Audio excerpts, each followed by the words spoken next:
اس video کو like کریں، مزید معلومات کے لیے نیوز نیٹ ورک کو سبسکرائب کریں اور ساتھ موجود بیل آئیکن پر کلک کریں تاکہ مزید آنے والی ویڈیوز آپ تک بر وقت پہنچ سکیں۔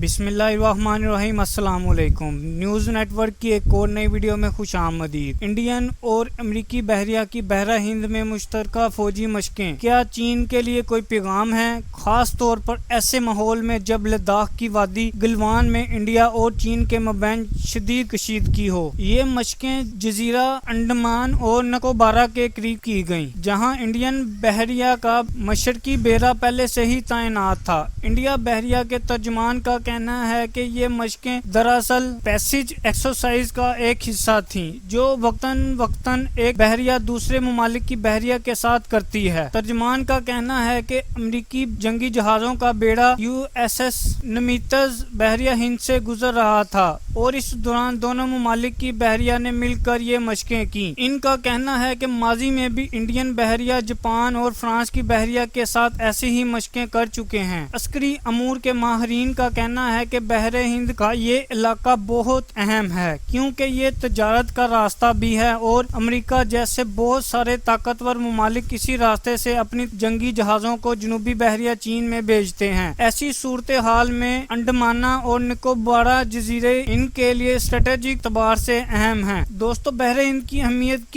کیوں ہے؟ امریکی بحریہ کے رائل ایڈمرل جم کرک کے حوالے سے بتایا گیا ہے کہ اس مشق سے فضائی سلامتی کے علاوہ تربیت کے معیار کو بہتر بنانے میں بہت مدد ملی ہے۔ بیان میں یہ بھی کہا گیا تھا کہ اس مشق سے دونوں ممالک کی فوجوں کی صلاحیت میں اضافہ ہوگا، جس سے سمندری راستے سے آنے والے خطرات یا قزاقی اور دہشت گردوں کا مل کر مقابلہ کیا جا سکے گا۔ انڈین بحریہ کا کہنا ہے کہ رواں سال کے آخر میں ان کی بحریہ آسٹریلوی، امریکی اور جاپانی بحریہ کے ساتھ خلیج بنگال میں بھی مشقیں کرے گی۔ اسٹریٹجک امور کے ماہر شانت سرین نے کہا، اگر پہلے اس طرح کی مشقیں کی جاتی تو انڈیا میں ہی اس کے خلاف آوازیں اٹھنے لگتی، لیکن وادی گلوان میں چین نے جو کیا، اس کے بعد لوگوں نے اس طرز کی مشقوں کا خیر مقدم کیا ہے۔ انہوں نے کہا، اس میں کوئی شک نہیں ہے کہ انڈیا اور امریکہ اسٹریٹجک معاملے میں قریب تر آئے ہیں۔ انڈیا نے امریکہ کے ساتھ کئی عسکری معاہدے بھی کیے ہیں، جس کے تحت وہ امریکہ سے آبزیوروں کا مقابلہ کرنے کی ٹیکنالوجی بھی حاصل کر رہا ہے۔ بحر ہند ہر ملک کے لیے اہم ہے، بطور خاص جس طرح سے چین ساؤتھ چائنا سی پر اپنا اختیار قائم کرنے کی کوشش کر رہا ہے۔ اس کے پیش نظر امریکہ اور دوسرے طاقتور ممالک کے جنگی جہازوں کو وہاں پہنچانے کے لیے بحر ہند بہت ضروری ہو گیا ہے۔ دوستو، انڈیا کیا بتانا چاہ رہا ہے؟ سہرین کا کہنا ہے کہ چین بھی بحر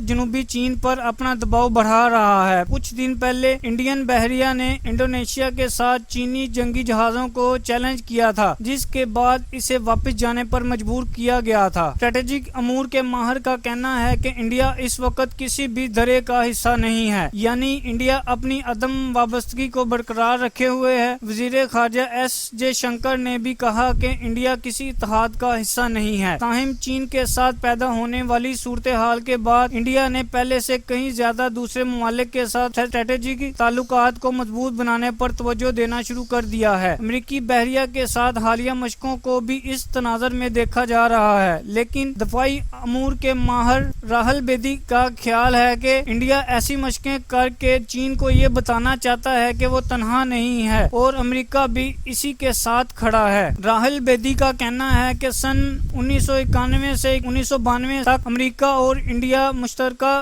طور پر فوجی مشقیں کر رہے ہیں۔ ویسے کارگل جنگ کے دوران بھی امریکہ انڈیا کے ساتھ کھڑا تھا، لیکن بیدی یہ تسلیم کرتے ہیں کہ اس مشق سے زیادہ کچھ حاصل نہیں ہوگا، کیونکہ انڈیا کے تشویش کی اہم وجہ وہ لائن آف کنٹرول ہے جہاں چین اپنی فوجی طاقت میں اضافہ کر رہا ہے۔ راہل بیدی نے کہا، ویسے چینی بحریہ بھی بہت مضبوط ہے اور اس نے جنگی جہازوں کو تباہ کرنے کے لیے طویل فاصلے تک مار کرنے والے کئی میزائل بھی تیار کر لیے ہیں۔ تاہم بحر ہند میں انڈیا نے اپنی بحری موجودگی میں اضافہ کیا۔ امریکی بحریہ نمیتز جنگی بیڑا یہ امریکہ کا سب سے بڑا جنگی بحری بیڑا ہے، جس میں کنڈوریکا گلاس گائیڈ میزائل جہاز USS پرنسٹن اور میزائل تباہ کرنے والے جنگی جہاز USS اسٹریٹ اور USS رائلفل